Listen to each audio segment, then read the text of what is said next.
You know, it may sound good to consider getting away from it all, getting away from everything, all of our stress and other people. Well, that might be helpful for a while, but that is not the standard operating procedure of life.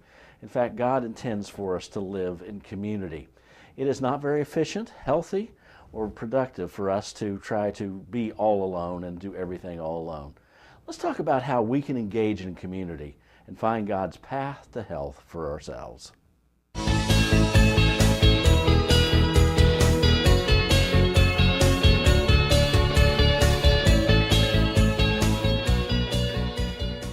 Yes, God intended for us to live in community with others. Let me take you to a verse of Scripture where the Apostle Paul addresses that very subject. In chapter 14 of Romans 14:7, he writes these words, "For none of us lives to himself, and no one dies to himself." Yes, we are here to affect and be affected, to encourage and be encouraged by others. We need others in our lives. Let me just first of all ask you how you're doing in that.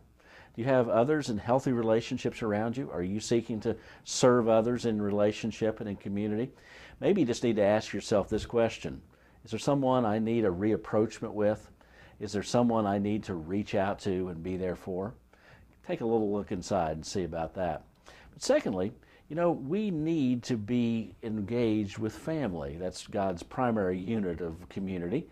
How's your life? Is there something that you need to do? Maybe do spend a little less time in our interests and our pursuits and focus on family. And then there's our friends, our relationships. In this day of social media, we have relationships that are a mile wide and an inch deep.